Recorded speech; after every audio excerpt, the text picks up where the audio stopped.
बेटियों, मायके में मेहमान मत बनिए। प्रणाम माँ, मैं कल वहाँ आ रही हूँ। बच्चे भी जिद कर रहे थे, नानी के यहाँ जाना है। मुझे भी आए साल भर हो गया। नीलम ने माँ से कहा। माँ ने कहा, नीलम बेटी आ जाओ, हम सभी को अच्छा लगेगा और बच्चों से घर में चहल पहल बनी रहेगी। अरे माँ, भाभी से कहना मेरा कमरा अच्छा से व्यवस्थित करके रख दे। बेटी ने कहा, अरे नीलम, तुम यहाँ आ तो जाओ, सब हो जाएगा। फोन में ही सारे बातें करोगी क्या? समीर तुम्हें स्टेशन लेने आ जाएगा। ऐसा कहकर माँ ने फोन रख दिया। अरे श्वेता बहू, नीलम बेटी का फोन आया था। वो कल आ रही है, उसका कमरा व्यवस्थित कर देना। तुम तो उसका स्वभाव जानती ही हो। सास शारदा जी ने कहा। श्वेता जानती थी ननद नीलम का मिजाज कुछ अलग ही है। उसे हर चीज समय पे और व्यवस्थित चाहिए रहती है। किसी चीज की कमी उसे पसंद नहीं। मायके में भी मेहमानों का व्यवहार रहता है। अपने बच्चों की तो बहुत ज्यादा केयर करती है। नीलम बच्चों सहित आ गई। भाई समीर स्टेशन लेने चला गया था। नीलम घर पहुंची और माँ के गले लगकर उसने हालचाल पूछने लगी। श्वेता तुरंत पानी का ग्लास लेकर आई और नीलम से उसका हालचाल पूछने लगी। तभी श्वेता की बेटी खुशी बुआ के पास आकर बैठ गई और पूछा, बुआ, मेरे लिए क्या लेकर आई हो? नीलम ने अपनी सूटकेस खोली और एक सुंदर सा ड्रेस खुशी के हाथ में दे दी। खुशी ड्रेस पाकर बहुत खुश हो गई। बच्चे आपस में खेलते हुए मस्ती करने लगे। तभी नीलम ने कहा, श्वेता भाभी, हमारा कमरा व्यवस्थित है ना? पिछली बार आई थी तो कूलर काम नहीं कर रहा था। गर्मी में पंखे में ही सोना पड़ा था। एसी तो आपके कमरे में ही लगा है।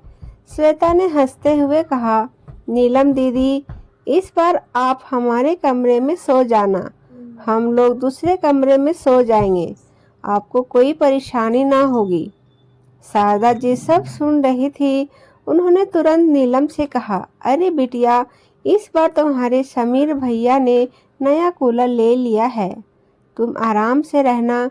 अरे माँ, मैं तो भाभी से यूं ही मजाक कर रही थी, नीलम ने कहा।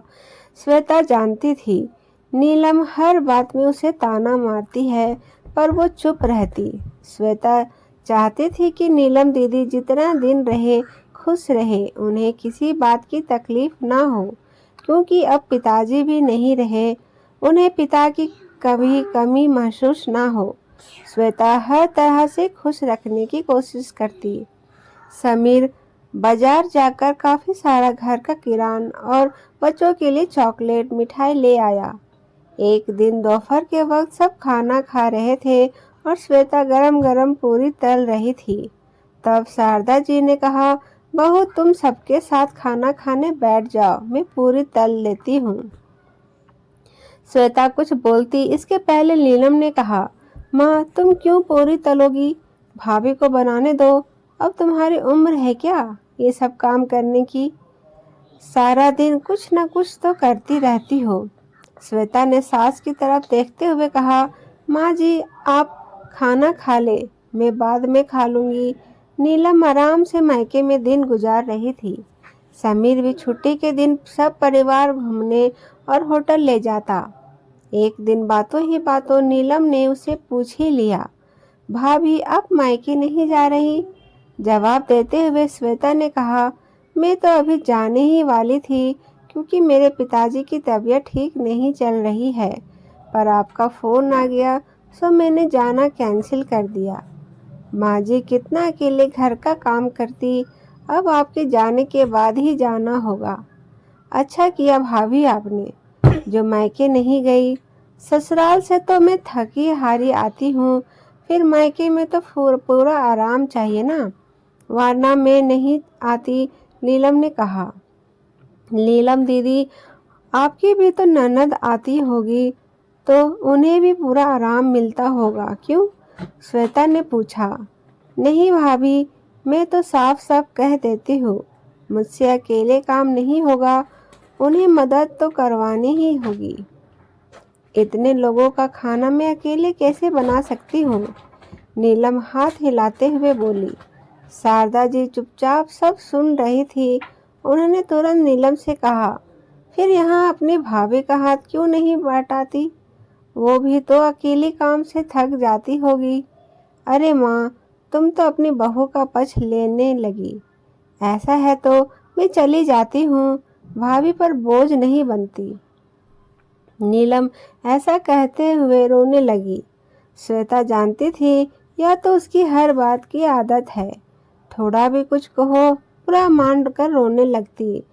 श्वेता ने बात संभालते हुए कहा, अरे दीदी, माँ जी का ये मतलब नहीं था, आप तो आराम से रहिए, मुझे तो आदत है काम करने की, आप तो हर साल आती हैं, मैंने कभी कोई शिकायत की है भला?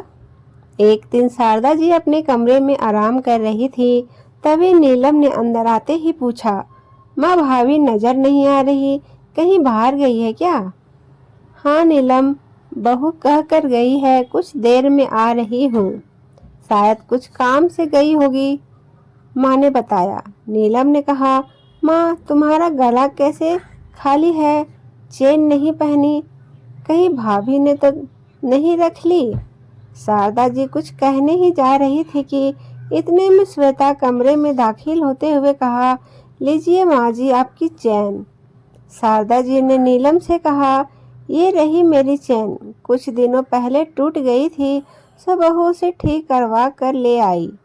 नीलम आगे कुछ न बोल पाई। एक दिन श्वेता की तबीयत बिगड़ गई, उसे तेज बुखार था। समीर तुरंत हॉस्पिटल ले गया। डॉक्टर ने देखते ही कहा, श्वेता को टाइफाइड हो गया है और अस्पताल में भर्ती करना पड़ेगा। समीर ने तुरंत माँ को फोन करके सारी बातें बता दी। शारदा जी नीलम को सारी बात कह कर तुरंत हॉस्पिटल पहुंची। शारदा जी श्वेता के सिरहाने बैठी उसे तसल्ली दे रही थी, कुछ दिनों में सब ठीक हो जाएगा। शारदा जी ने समीर से कहा, तुम घर चले जाओ, घर में नीलम और बच्चे हैं, नीलम से कहना श्वेता के लिए खिचड़ी बना दे। अब घर की सारी जिम्मेदारी नीलम पर आ चुकी थी, पर वो करती हुई क्या? उसने सबके लिए खाना बनाया, पर भाभी के लिए खिचड़ी बनाकर समीर के हाथ हॉस्पिटल भेज दी। शारदा जी ने श्वेता को खाना खिलाया और घर वापस आ गई। घर आकर देखा नीलम काम कर रही थी और बच्चे भी कमरे में चुपचाप खेल रहे थे। माँ के आते ही नीलम ने पूछा, भाभी की तबीयत कैसी है? शारदा जी ने कहा, श्वेता काफ़ी कमज़ोर हो गई है, कुछ दिन हॉस्पिटल में रखना पड़ेगा। तुम तो अब यही हो, मुझे किसी बात की चिंता नहीं, तुम घर संभाल लेना। नीलम मन ही मन सोच रही थी, अभी न जा आती तो अच्छा रहता, हर बार मायके आराम करके ही जाती हूँ, अब तो मेरा घूमना फिरना भी नहीं हो पाएगा। सोचा था अच्छी शॉपिंग कर लूँगी, मायके आकर शॉपिंग करने का मज़ा ही कुछ और होता है, पार्लर जाकर अपना मेकओवर करवा लूँगी, अब संभव नहीं लगता। कुछ समय बीता, आज श्वेता घर आ चुकी थी, उसे काफ़ी कुछ ठीक लग रहा था। डॉक्टर ने आराम के लिए कहा था। समीर ने श्वेता को अपने कमरे में आराम करने को कहा। नीलम ने कमरे में आते ही कहा, क्या भाभी, हमारे आते ही आप बीमार पड़ गई, अब जल्दी से ठीक हो जाओ, मुझसे आपका घर नहीं संभला जाता। अरे दीदी, ये तो आपका मायका है, आप अपना समझकर ही तो आती हैं, फिर ऐसा क्यों कह रही हो? श्वेता ने कहा। एक दिन श्वेता ने नीलम से कहा, मेरी अलमारी में कुछ बैग रखे हैं, उसे ले आओ। नीलम ने जैसे ही बैग खोलकर देखा, काफ़ी महंगी साड़ियाँ और बच्चों के ढेर सारे कपड़े थे। अरे भाभी, ये क्या? नीलम ने आश्चर्यचकित होकर पूछा। हाँ दीदी, आपके आने से पहले मैंने और समीर ने जाकर सारी शॉपिंग कर ली थी, क्योंकि मुझे मेरे पिताजी की तबीयत देखने जाना था। माँ जी ने कहा था कि मैं मायके चली जाऊं, पर आप आ रही थी तो मैं कैसे जा सकती थी। पर कहीं अचानक जाना पड़ जाए तो आप सभी के लिए पहले ही ये कपड़े खरीद लाए थे। नीलम अपने आप को शर्मिंदा महसूस कर रही थी। नीलम श्वेता के गले लगते रोने लगी। भाभी, मैंने आपको हमेशा गलत समझा और भला बुरा भी कहती रही, पर कभी अपने सामने जवाब नहीं दिया। मुझे माफ़ कर दे। अरे अरे दीदी, ऐसा मत कहिए। आप तो बेटी हैं घर की, आपका तो हक है। अब तो मेरी तबीयत ठीक है, हम सब घूमने फिरने चलेंगे और खूब शॉपिंग करेंगे। शारदा जी सब देख सुन रही थी कि श्वेता कितनी समझदार और झुलसी बहू है। ननद को हमेशा बहन ही मानती रही। समीर ने कभी उसे पिताजी की कमी महसूस न होने दी। उसकी हर चीज़ का बखूबी ध्यान देता रहा, पर नीलम ने भाभी को कभी वो महत्व नहीं दिया जिसकी वो हकदार थी।